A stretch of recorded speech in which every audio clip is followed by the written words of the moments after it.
இங்க டெல்லியில நடந்த விபத்துக்கு ரயில்வே துறை அமைச்சர் உதவி விலகணும்னு சொன்ன திமுகவினுடைய லட்சணத்தை நான் கிழிச்சிட்டு தான் அங்க போக முடியும். தமிழ்நாட்டுல இவங்களுடைய லட்சணத்தை நான் பிரிச்சு மெஞ்சிட்டு தான் அங்க போக முடியும். அப்ப இவர்கள் இங்க முதலமைச்சர் பதவி விலகிட்டாரா?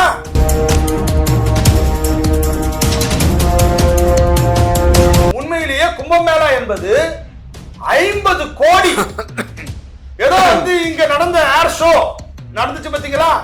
அந்த நேரத்திலேயே ஒரு உயிர் போறதுக்கு இங்க சரியான நிர்வாகத்தின் மூலமா பண்ண முடியாம இங்க எத்தனை சில ஆயிரக்கணக்கான பேர் சேர்ந்ததுக்கு இங்க பண்ண முடியாம பண்ணிட்டாங்க.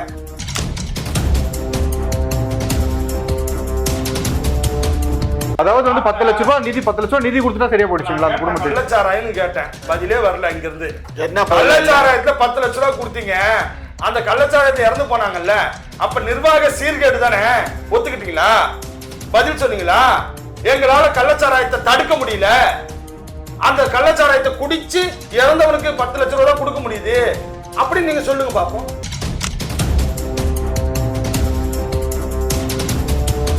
இருமுறை இந்த டென்ட் நம்ம இது ரொம்ப யோகியமா பேசுறாங்க. யோகியம் தான் சார், யோகியனா பேசுறோம்.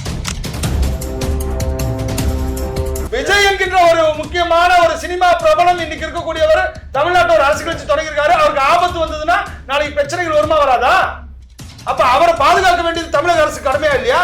இன்னைக்கு உதயநிதி ஸ்டாலின் அவர்கள் மந்திரியா இருக்கிறாரு, சரிங்க. இன்னைக்கு அவருடைய கட்சியில் இருக்கக்கூடியவர்கள் இன்னைக்கு திருமாவளவன் அவர்கள் இருக்காருங்க. திருமாவளவன் அவர்களுக்கு என்ன ஸ்கேல்ல கொடுத்திருக்கீங்க? அதாவது அவரே எங்க அப்பன் குதிரைக்குள்ள இல்லைன்னு அங்க நடக்கிற விஷயங்கள்லாம் தெரிஞ்சுக்கிறதுக்கு தான் பாதுகாப்பு கொடுத்துருக்கீங்களான்னு கேட்கிறாரு. விஜய்க்கு அதுக்கு தான் பாதுகாப்பு. நான் உங்களுக்கு கேட்கிறேன், நீங்க அப்ப ஆமான்னு சொல்லுங்க, அப்புறம் நான் பேசுறேன். அதாவது நீங்க எதை எடுத்தாலும் ஏட்டிக்கு குட்டியா பேசியே பழக்கப்பட்டவங்க. நீங்க குதர்க்கமானவர்களாச்சு, குதர்க்கமா தான் பேசணும். ஆமா ஆமா. அட்வான்ஸ்டா நாங்க முன்கூட்டியே பணம் கொடுத்துட்டோம் நிதியமைச்சர் பேசுறாங்க. நீங்க என்ன பண்ணணும்? காமாட்சி நாடா எங்க பேசுற மாதிரி அவருடைய திமுக பிரதிநிதிகள் பொய்யிலே பிறந்து பொய்யிலே வளர்ந்த அரசாங்கமே.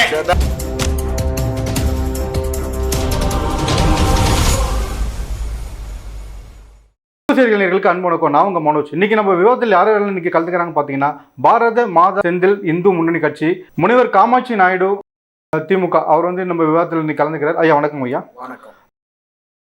இப்போ அடுத்து பார்த்தீங்கன்னா, அடுத்து ஒரு பிரச்சனை தமிழ்நாட்டில் ஒரு பெரிய பிரச்சனை போயிட்டு இருக்குன்னா, இந்த டெல்லி கூட்ட நெரிசல். டெல்லி ட்ரெயின் ஸ்டேஷன் பார்த்தீங்கன்னா 18 பேர் பலியாகிருக்காங்க. அதாவது ரயில்வே மினிஸ்டர் பதவி ராஜினாமா பண்ணணும்னு சொல்லிட்டு நிறைய பேர் சொல்லியிருக்காங்க, நிறைய கட்சிகள் சொல்லியிருக்காங்க. அது எப்படி நீங்கள் பார்க்குறீங்க? அதாவது கும்பமேளான்னு சொல்லிட்டு, அதாவது எந்த ஒரு முன்னெச்சரிக்கை ஏற்பாடுகள் இல்லாமல் மக்களை இந்த அளவுக்கு இப்போ பலிகடா வாக்கியிருக்காங்க. அதை எப்படி நீங்கள் பார்க்குறீங்க? அதாவது தமிழ்நாட்டில் மதுக்கடைகளை திறந்து வச்சுட்டு கள்ளச்சாராயத்தை காய்ச்சி கள்ளச்சாராயத்தினால 60க்கும் மேற்பட்டவர்கள் இந்த தமிழ்நாட்டில் செத்தாங்க. அந்த கள்ளச்சாராயம் நடந்த பகுதிக்கு போய் பார்வையிடுவதற்கு கூட முதலமைச்சர் போகல. நான் சொல்றேன் சார், நான் சொல்ல விடுங்க சார். இங்க டெல்லியில நடந்த விபத்துக்கு ரயில்வே துறை அமைச்சர் உதவி விலகணும்னு சொன்ன திமுகவினுடைய லட்சணத்தை நான் கிழிச்சிட்டு தான் அங்க போக முடியும். தமிழ்நாட்டுல இவங்களுடைய லட்சணத்தை நான் பிரிச்சு மெஞ்சிட்டு தான் அங்க போக முடியும். அப்ப இவர்கள் இங்க முதலமைச்சர் பதவி விலகிட்டாரா?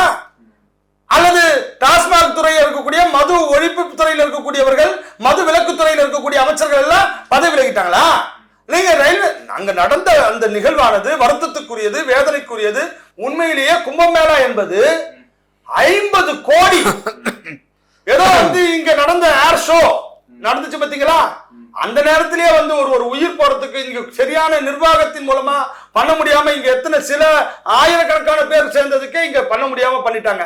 அது ஒரு பக்கம் இருக்கட்டும். ஆனால் அங்க டெல்லியில நடந்த அந்த ரயில்வே ஸ்டேஷன்ல நடந்த கூட்ட நெரிசல் என்பது அங்க இந்த நேரத்துல இருந்து வேற ட்ரெயின் மாத்தணும்னு சொல்லி வேற ட்ராக் மாத்தி அறிவிச்ச உடனே ஒரே நேரத்துல கூட்டம் சேர்ந்து அங்கு 18 பேர் கிட்டத்தட்ட உயிர் போயிருக்கு. பல பேர் உண்மையிலேயே அவர்கள் உண்மையிலேயே இன்னைக்கு மருத்துவமனையில் இருக்கிறதுன்றது வேதனைக்குரிய விஷயம்.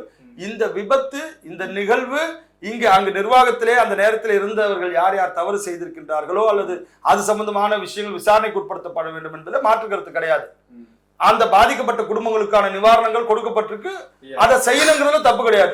உடனே வந்து ரயில்வே மந்திரி பதவி இதை பத்தி உங்களோட கருத்து என்ன சொல்லுங்க? அதாவது ஒரு விபத்து நடக்குதுன்னா ரயில்வே துறை வந்து எந்த அளவுக்கு மோசமா இருக்குதா அப்படின்னு நீங்க என்ன சொல்றீங்க? ரயில்வே வந்து முன்ன எல்லாம் வந்து பாத்தீங்கன்னா பட்ஜெட் வந்து ரயில்வேக்குன்னு தனி லாக்கா இருக்கும். இப்ப லாக்கா வந்து மட்டும்தான் தனியா இருக்கு. பட்ஜெட் போறது எல்லாமே வந்து ஃபைனான்ஸ் மினிஸ்டர், ஒன்றியத்தினுடைய ஃபைனான்ஸ் மினிஸ்டர் கைக்கு போயிடுச்சு. ஆகையினால இவங்களுக்கு தேவையான எக்யூப்மெண்ட் வாங்குறதுக்கோ தேவையான தடங்களை அமைப்பதற்கோ பல்வேறு வசதிகள் இவங்களால செய்ய இயலலை. இப்போ ஏற்கனவே அங்க வந்து இவ்வளவு பெரிய நிகழ்ச்சி நடக்குது. கிட்டத்தட்ட இதுவரை 60 கோடி பேர், 50 கோடி 60 கோடி பேர் வந்து புனித நீர் ஆடி இருக்காங்க. அவ்வளவு பெரிய நிகழ்ச்சி நடக்கும்போது அதுக்கு வந்து கனெக்டட் ட்ரெயின்ஸ் எப்படி ஏற்பாடு பண்ணணும்? நேற்றுக்கு பார்த்தீங்கன்னா கல்லை எடுத்து போய் அந்த கண்ணாடியை ரயில் கண்ணாடியை உடைச்சு அதுக்குள்ளே ஏறுறாங்க. ஸோ இந்த அளவுக்கு வந்து இவ்வளோ மோசமான ஒரு நிலைப்பாடு வந்து இவ்வளோ கூட்டம் வரும்னு இப்போ கூட வேண்டாம்.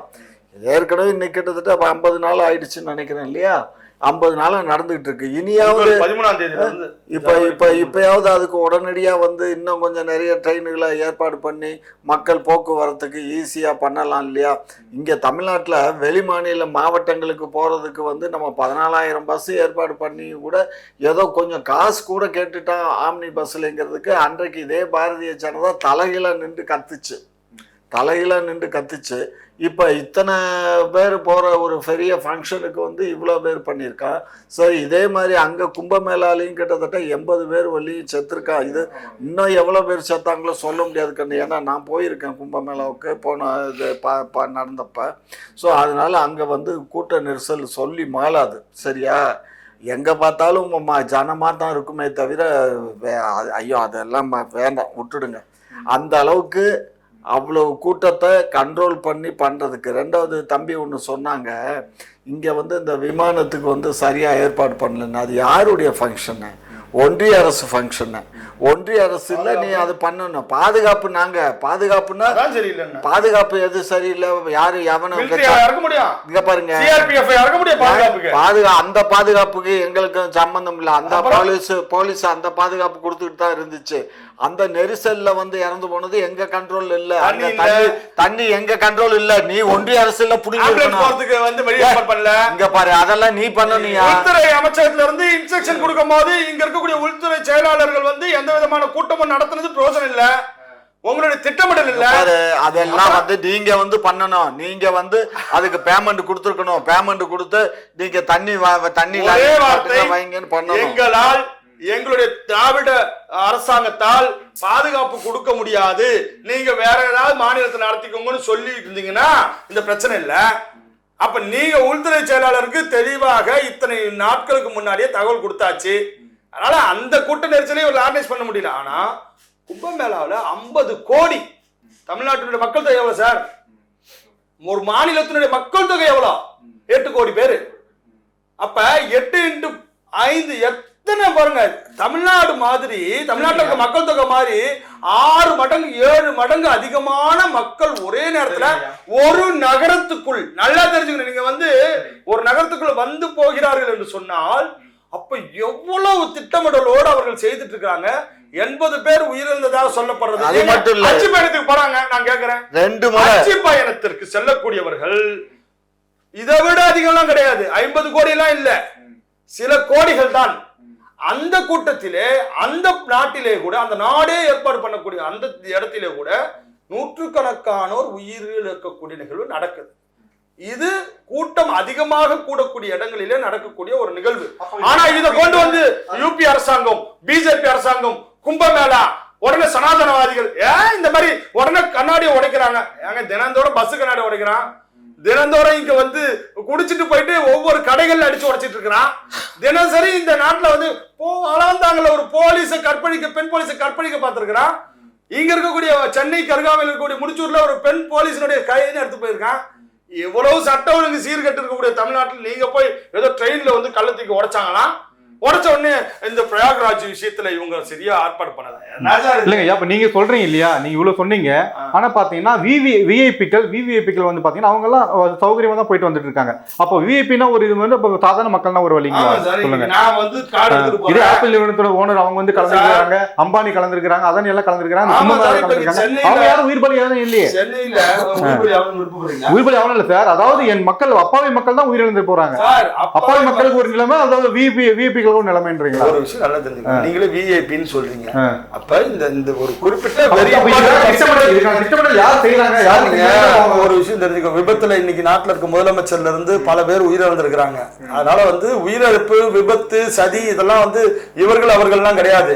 இந்த மாதிரி விபத்து நடக்கிற எத்தனை பேர் விபத்துல அமைச்சர்களும் உயிரிழந்திருக்காங்க. ஆந்திராவுடைய முதலமைச்சர் கூட விபத்துல உயிரிழந்திருக்காரு. கும்பமேளால இவ்வளவு பேர் கலந்து 50 கோடி பேருக்கு மேல கலந்துவான்னு தெரியுது. எல்லாருக்கும் தான் பாதுகாப்பு கொடுக்குறாங்க. நீங்க வந்து இருந்தாலும் மோடி எடுத்து ஏன் தவறு விட்டுட்டாங்கல்ல? எது தவறு? மக்கள் வந்து இப்போ தவறு இப்போ 10 பேர், அதாவது 10 லட்சம் ரூபாய் 10 லட்சம் நிதி கொடுத்துட்டா சரியா போயிடுச்சுங்களா? கள்ளச்சாராயம்னு கேட்டேன், பதிலே வரல. இங்க இருந்து என்ன கள்ளச்சாராயத்துல 10 லட்சம் ரூபாய் கொடுத்தீங்க, அந்த கள்ளச்சாராயத்துல இறந்து போனாங்கல்ல, அப்ப நிர்வாக சீர்கேடு தானே, ஒத்துக்கிட்டீங்களா? பதில் சொன்னீங்களா? எங்களால கள்ளச்சாராயத்தை தடுக்க முடியல, அந்த கள்ளச்சாராயத்தை குடிச்சு இறந்தவனுக்கு 10 லட்சம் ரூபாய் தான் கொடுக்க முடியுது அப்படின்னு நீங்க சொல்லுங்க பாப்போம். இத்தனை கோடி பேர் வந்திருக்கிறாங்க, அதுல 80 பேர் இறந்த உடனே நிர்வாக சீர்கேடுனா இது எவ்வளவு? 80 பேர் கூட உயிர் தானுங்களா? 80 உயிர் சார். ஒரு உயிர் தான் சார். ஏர் ஷோல உயிர் இழந்ததுக்கு இவர்கள் பதவி விலகி இருக்கணும். ஏன் விலகல? தினசரி நடக்குத விபத்துக்கள், தினசரி நடக்கக்கூடிய பிரச்சனைகள், தமிழ்நாட்டில் சட்ட ஒழுங்கு, கொலைகள், கள்ளச்சாராயம் வித்த பிரச்சனையில சண்டை போட்டு 2 பேர் செத்து போனான் சார். இப்ப அத சொன்ன தகவல் சொன்ன 2 பேரை வெட்டிருக்காங்க சார். நான் சொல்ற தகவல் இப்ப நடந்த ஒரு 3 நாளைக்கு முன்னாடி நடந்த தகவல் மயிலாடுதுறையில. அப்ப தினசரி இந்த மாதிரி சட்ட ஒழுங்கு சீர்கேடுகள் நடந்துட்டு இருக்குதுல்ல. அதனால என்னவோ வந்து அந்த கும்பமேளால நடந்த நிகழ்வை வந்து 80 பேர் உயிரிழந்தது வருத்தத்துக்குரியது, வேதனைக்குரியது. அது நிர்வாக சீர்கேடுன்னு ஒட்டுமொத்தமா குறை சொல்ல முடியாது.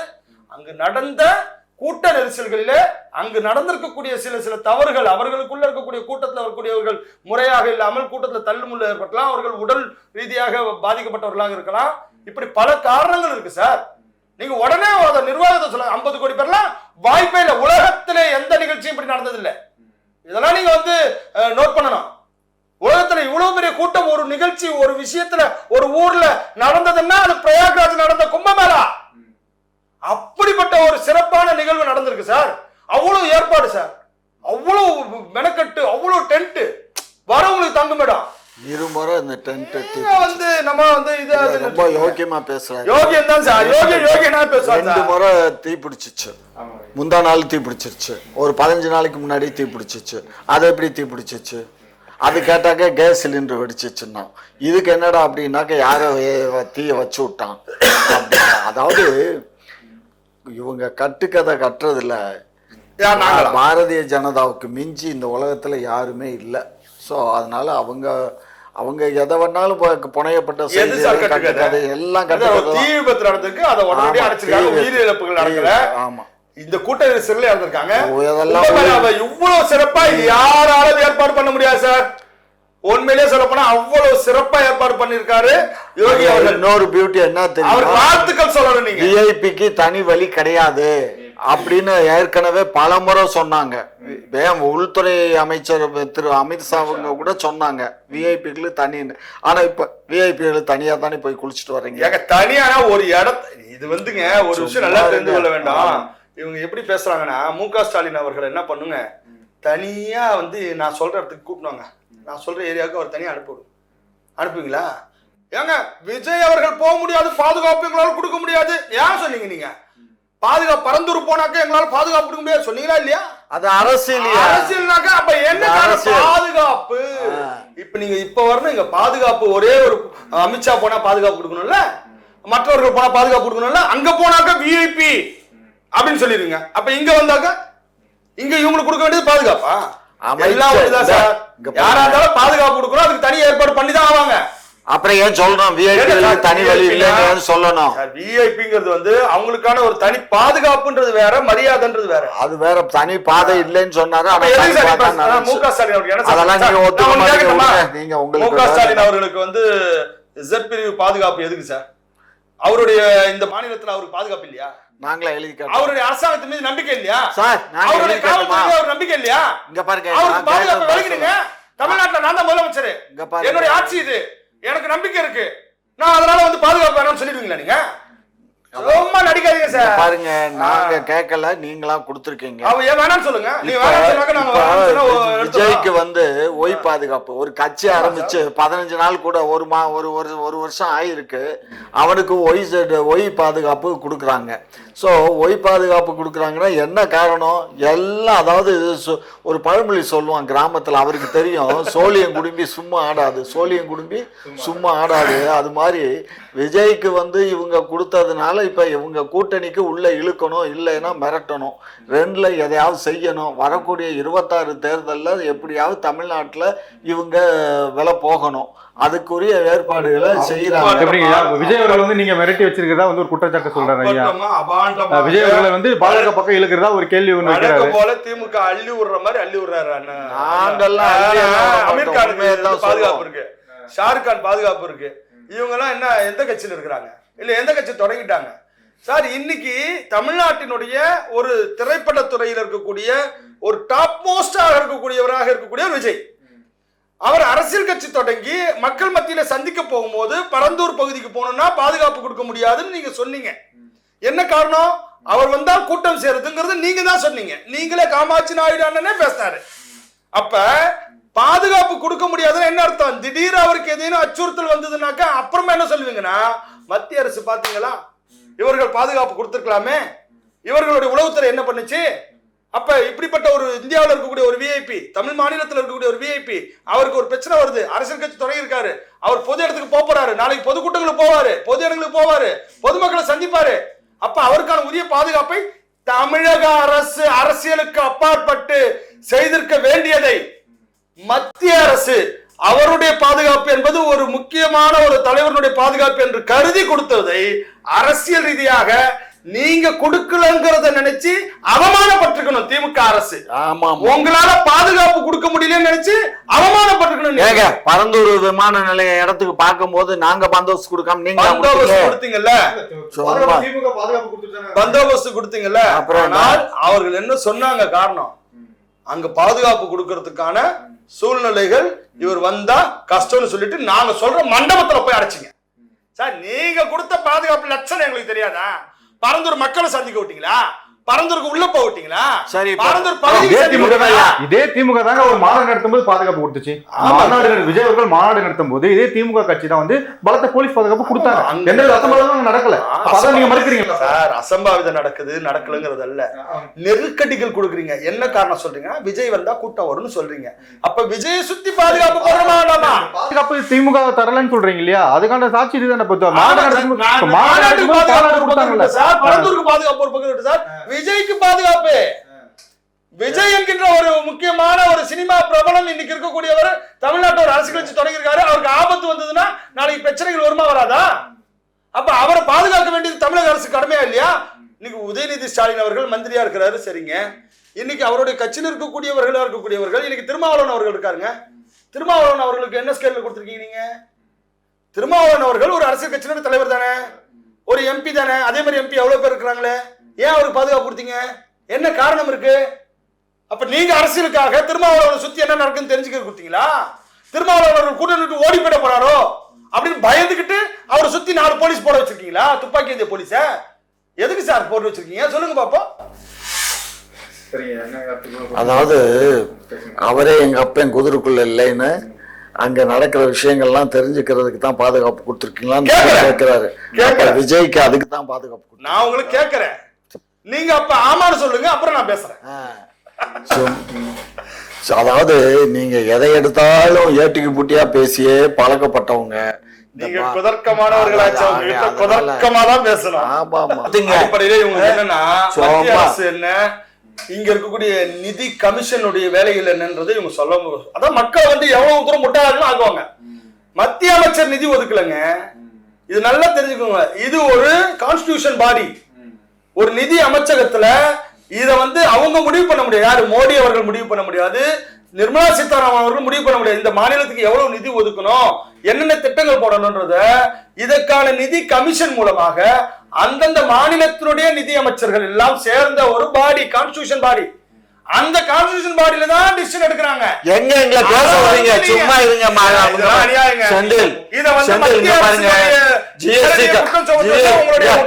ஜிஎஸ்டி கவுன்சில் கூட்டத்துக்கு போனா அங்க பேச விடுறது இல்ல, இந்த நிதி கமிஷன் கூட்டத்துக்கு போனாலும் பேச விடுறது இல்ல. அப்புறம் என்ன மஸ்துக்கு நீங்க சேர்ந்து அமைச்சது இல்ல. அது நிர்மலா சீதாராமன் அமைச்சது இல்ல, மோடி அமைச்சது இல்ல, ராஜ்நாத் சிங் அமைச்சது இல்ல, அமித்ஷா அமைச்சது இல்ல. எல்லா மாநில அரசுகளும் சேர்ந்து அமைத்த கமிஷன். ஜிஎஸ்டி கமிஷன் மட்டும் ஜிஎஸ்டி அவங்க நேரடியாவா இல்ல தொடர்ந்து நிதி கொடுக்காம தமிழக அரசு வந்து வஞ்சிக்கிறதா? தமிழக அரசு வஞ்சிக்கிறாங்க. எப்படி போய் பார்லிமெண்ட்ல அவ்வளவு ஸ்டேட்மெண்ட் கொடுக்குறாங்க, ஓபன் ஸ்டேட்மெண்ட். என்ன சொல்லணும் நீங்க? நாங்கள் இதுவரை என்ன பாக்கி உங்களுக்கு வச்சிருக்கோம்னு நீங்க வந்து பதில் சொல்லுங்க. எந்த வித பாக்கிகளும் இல்லாம அட்வான்ஸ்டா நாங்க வந்து முன்கூட்டியே பணம் கொடுத்துட்டோம் நிதி அமைச்சர் பேசுறாங்க. நீங்க என்ன பண்ணணும்? காமாட்சி நாடா எங்க பேசுற மாதிரி அவருடைய பிரதிநிதிகள் பொய்யிலே பிறந்து பொய்யிலே வளர்ந்த அரசாங்கமே. அந்த அம்மா வந்து இந்த அம்மாவை வந்து இவருக்கு ரொம்ப நாளா தெரியாது. நான் சிறு குழந்தையில அவன் அந்த அம்மாவுடைய மாப்பிள்ள என்ன பண்ணாரு, இவருக்கு என்ன தெரியும், இவ்வளவு கொண்டுட்டு போய் பைனான்ஸ் மினிஸ்டர் கூட பிறந்த உடன் பிறப்பு ரத்தத்தின் ரத்தம் மூக்க அழகிரி அவர்கள் மூக்க ஸ்டாலின் திறமையை பத்தி பேசுறத பத்தி நான் சொல்லட்டுமா? ஒரு ஃபைனான்ஸ் காங்கிரஸ்காரங்க, அவர் காங்கிரஸ் ஆதரவாளருங்க.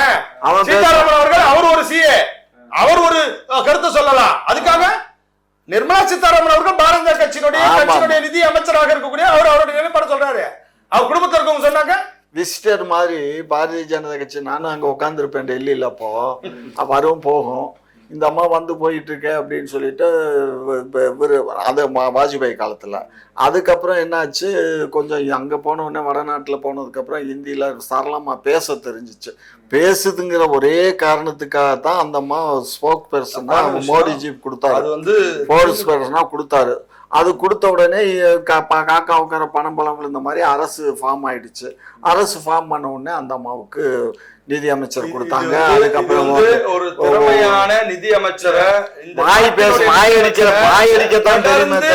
10 ஆண்டுகளுக்கு மேலாக ஒரு நிதி அமைச்சராக இருந்து கொண்டிருக்கக்கூடியவரை, இந்தியாவினுடைய நிதி அமைச்சரை இவர் ஏதோ போற போக்குல வந்து காக்காவுக்கார பணம் பண்ணணும் வந்து சும்மா கதை. அவங்க யாருக்குன்னா திமுக இன்னைக்கு அமைச்சர்களா இருக்கக்கூடியவர்கள் தான் பொருந்தோம். அவர்கள் எல்லாம் என்ன பண்ணாங்க, ஒவ்வொருத்தரும் என்ன பண்ணியிருந்தாங்க, பஸ் டிரைவரா இருந்தவர், கண்டக்டரா இருந்தவர் எல்லாம் இன்னைக்கு வந்து இந்த நாட்டினுடைய அமைச்சர், தமிழ்நாட்டினுடைய அமைச்சர். ஏன்னா அவர்கள் தான் பொருளாதாரத்துல ஏழை எளிய மக்கள் வந்து பதவிக்கு வரக்கூடாதா? ஏழை எளிய மக்கள் ஏழை எளிய மக்கள் பதவிக்கு வரத கொச்சப்படுத்துறாரு. நிர்மலா சீதாராமன் அவர்கள் இன்னைக்கு அமைச்சரானா உங்களுக்கு வந்து வேடிக்கை, அவரை கிண்டல் பண்ணுவீங்க நீங்க. அவர் என்ன திமுக தரப்புல என்ன வாத வைக்கிறாங்கன்னா, அது ஆந்திராவுக்கு நீங்க நிதி ஒதுக்குறீங்க, தமிழகத்துக்கு நிதி அந்த அதிக பேரே நீங்க சொல்லலையே. நீங்க தமிழக பேரை வந்து நீங்க சொல்லவே இல்லையே. தமிழ்நாடு நிதியில வந்து தமிழ்நாடு பேரே இல்லைங்க. அதுதான் கேட்டாங்க. தமிழ்நாட்டு பட்ஜெட் போடும் போது கோயம்புத்தூர், மதுரை, தூத்துக்குடி, அப்படின்னா தமிழகத்தை வஞ்சிக்கிறாங்க. தூத்துக்குடி, திருநெல்வேலி அப்படின்னு பட்ஜெட்ல சொல்றாங்களா? திட்டங்கள் தானே சொல்றீங்க. அந்த திட்டங்கள் எல்லா பகுதிக்கும் தானே போவோம். அப்ப மத்திய அரசு கொள்ளக்கூடிய திட்டம் வந்து அந்தந்த மாநில அரசுக்கு சொல்லும் போது அந்த மாநில அரசுல எவ்வளவு பேர் இருக்கிறாங்களோ அந்த திட்டத்தை பயன்பெற போறாங்க. இன்னைக்கு எவ்வளவு பேர் வீடு இல்லாம இருக்கிறாங்களோ அவர்களுக்கு மாநிலத்துல எவ்வளவு பேர் வீடு. சார், இன்னைக்கு முத்ரா வங்கி திட்டத்தின் மூலமாக லோன் பெற்றவர்கள் இன்னைக்கு தமிழ்நாட்டுல தான் அதிகம். அப்ப வேலை வாய்ப்புக்காக அந்த பிஜேபி காரர்களுக்கு தான் போயிருக்கு. பிஜேபி காரனால தமிழ்நாட்டில் இருக்கக்கூடிய பிஜேபி காரங்க தான் போயிருக்காங்க. தமிழ்நாட்டுல பிஜேபி காரங்க போயிருக்காங்க. அவர் வந்து பிஜேபி காரங்க போய் குற்றச்சாட்டு வைக்கிறாங்க. கண்டிப்பா அவங்க தலைவரோ அவங்க பொதுச் செயலாளரோ லெட்டர் கொடுத்தா தான் கேக்குறேன். இதுக்கு ஆதாரத்தை பிஜேபி காரங்களுக்கு மட்டும் தான் முத்ரா வங்கி லோன் போயிருக்குன்னு இவர் நிரூபிச்சுட்டாருன்னா ஆதாரத்தோட நிரூபிக்கணும். அடைந்தால் திராவிட நாடு, அடையாவிட்டால் சுடுகாடு டேலா கூட்டிங்க பாருங்க திமுக காரங்க. இந்திய எதிர்ப்புன்னு சொல்லிட்டு அப்புறம் பம்பிக்கிட்டு வந்து நேருகிட்ட பதுங்குனீங்க பாருங்க. அந்த மாதிரி டைலாக் இப்ப விடாதீங்க. ஓப்பனா ஆதாரமா சொல்லுங்க.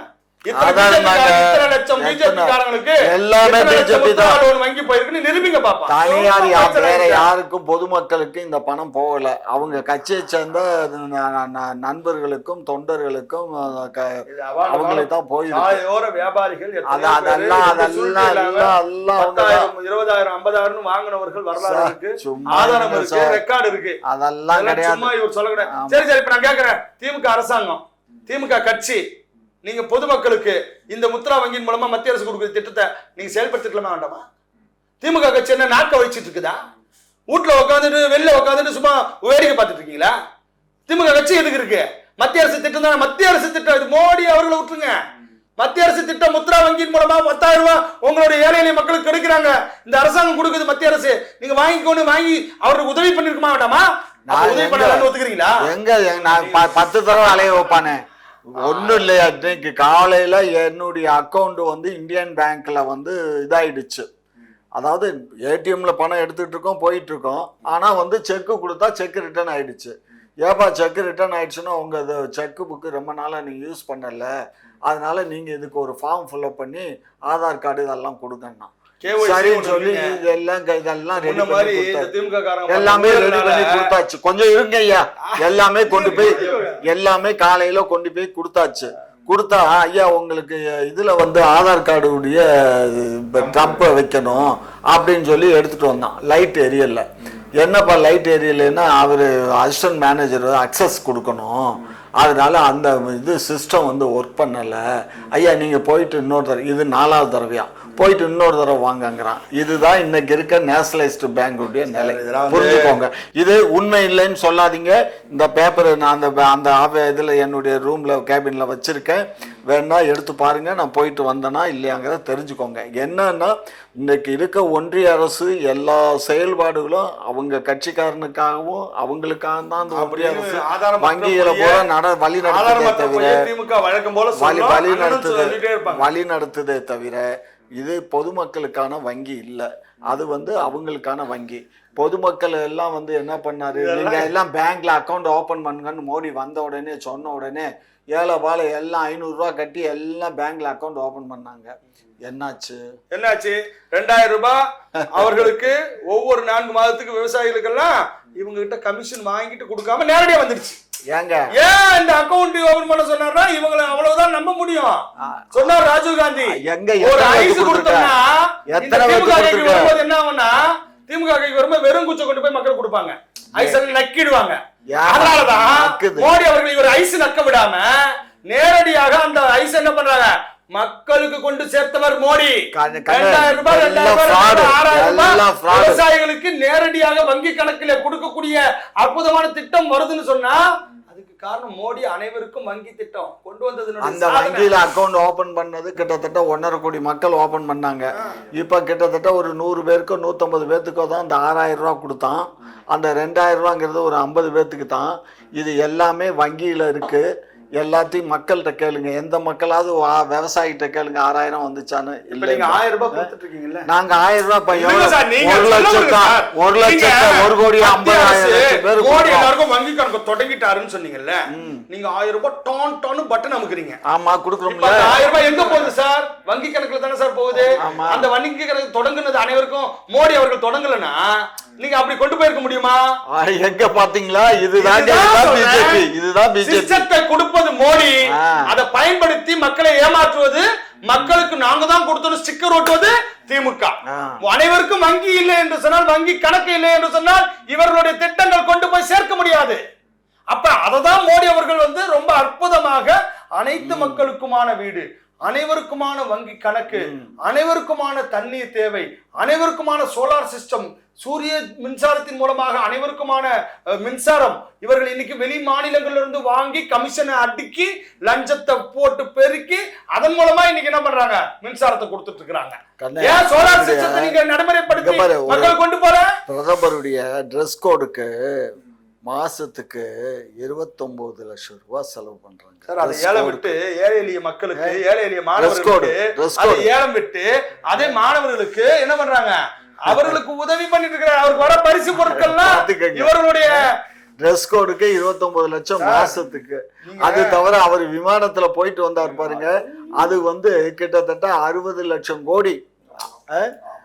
60 லட்சம் சாரி இல்ல, மாசத்துக்கு வந்து எத்தனை அந்த கணக்கு இருக்கு, நான் பார்த்து சொல்றேன். அதே கணக்கு வந்து மன்மோகன் சிங் இருக்கும் போது அவர் வந்து அவர் சொந்த காசுல போனாரா இல்ல காங்கிரஸ் கட்சி அவர் எத்தனை தடவை போயிட்டு வந்தாரு? அதெல்லாம் சொல்றேன், அந்த ஆட்சியினுடைய செயல்பாடு வேற. பிரதமர் அவர்கள் போறாரு. அதாவது அது வந்து இது யாரோட பணம்? இது மக்களோட பணம் தானே? இது எல்லா மக்களோட பணம் தான்.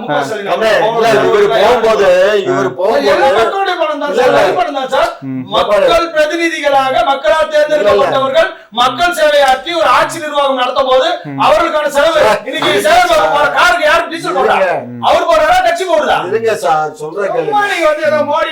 மன்மோகன் சிங் வெளிநாட்டுக்கு போகும்போது எந்த ட்ரெஸ் கோடுக்கும் அந்த மேக்கப் மேனை கூட்டிட்டு போறது. இவரு பிளைன் பேக்கப் மேனு கூடயே போறாரு வர்றாரு. அவருக்கு மாச சம்பளம் 6 லட்சம் ரூபாய் மாச சம்பளம். யாருக்கு? Makeup man.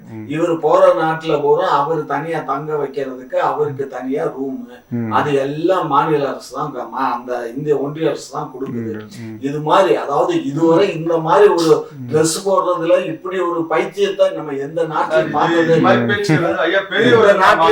இல்ல. எங்கயாவது பாத்துருக்கீங்க?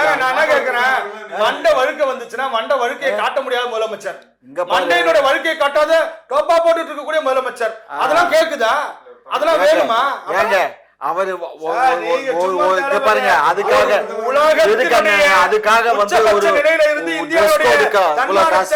இந்தியாவுடைய பெருமைகளை இன்னைக்கு உலகத்திற்கு உயர்த்தி இருக்கக்கூடிய பிரதமர். போன ட்ரம்ப் அந்த சேர நவுத்தி உட்கார வைக்கக்கூடிய அளவுல இன்னைக்கு இருக்கக்கூடிய இந்த நாட்டினுடைய பிரதமருடைய அமெரிக்கால நாரி போச்சு. இப்ப அமெரிக்கா போயிட்டு வந்ததுல நாரி போச்சு. அமெரிக்கால என்ன நாரி போச்சா? ஒரு மரியாதை மட்டும் இல்ல, மரியாதை இல்ல. கொண்டு வந்தேன்னு சொல்லி 6000 கோடி இன்னமும் வந்துட்டு இருக்கு பாருங்க. இந்த மாநிலத்தினுடைய முதலமைச்சர் போயிட்டு 6000 கோடி கொண்டு வந்துட்டாரு, 6000 கோடி திட்டம் போட்டாருன்னு காமிச்சிங்க. இன்னைக்கு வரைக்கும் வந்துட்டு இருக்கு 6000 கோடி. நாங்க ஆப்பிள் கம்பெனி இருங்க, ஆப்பிள் மொபைல் ஆப்பிள் கம்பெனி கொண்டு வந்துட்டே இருக்கு, கொயக்கா வந்துட்டே இருக்குது. என்ன பாரு, ஆப்பிள் கம்பெனி சைனால இருந்ததை நம்ம தமிழ்நாட்டுக்கு கொண்டுட்டு வந்தோம். இப்ப ஆப்பிள் கம்பெனி இந்த ஒரு ஆண்டு காலத்துல ஏற்றுமதி மாத்திரம் 1,57,000 கோடி நமக்கு அந்நிய செலவாணி கிடைச்சிருக்கு. இது முந்தா நாள் வந்த விஷயம். அவங்க ஆண்டறிக்கையில கொடுத்துருக்காங்க. 1,57,000 கோடிங்கிறது சின்ன அமௌண்ட் கிடையாது. அதே மாதிரி 4,800 பேர் நம்ம தமிழ்நாட்டை சேர்ந்தவங்க. அதுல 4,000 பேரும் 800 பேர் பிற மாநிலங்கள். இதுக்கு மேல என்ன வேணும்? எத்தனை கம்பெனி 4 வருஷம் இவ்வளவு பெரிய அமௌண்ட் ஈட்டி தந்து இது எங்கயாவது உங்க ஒன்றியத்துல எங்கயாவது இருக்கா? 4 வருஷத்துல எத்தனை கம்பெனிகள் எத்தனை நிறுவனங்களோடு ஒப்பமிட்டு கையொப்பமிட்டு இன்னைக்கு கம்பெனிகளை திறந்து வச்சிருக்காரு சொல்ல. அதெல்லாம் எக்கச்சக்கமா இருக்குங்க. அதெல்லாம் பட்டியலிட முடியாது. ஒண்ணும் கிடையாது. அடுத்த நிகழ்ச்சிக்கு நான் சந்திக்க தயாருங்க. இவர் வந்து அடுத்த நிகழ்ச்சியில திமுக அரசாங்கம் இத்தனை கம்பெனிகளை திறந்து வச்சு இத்தனை கம்பெனி மூலமா இவ்வளவு லாபங்கள் இந்த மாநிலத்துக்கு கிடைச்சிருக்கு காமிச்சிட்டாருன்னா நான் விவாதத்தை நிறுத்துறேன். அதாவது ஒரு பானை சோற்றுக்கு ஒரு சோறு 1,57,000 கோடி ப்ராஃபிட் காட்டி இருக்கமே.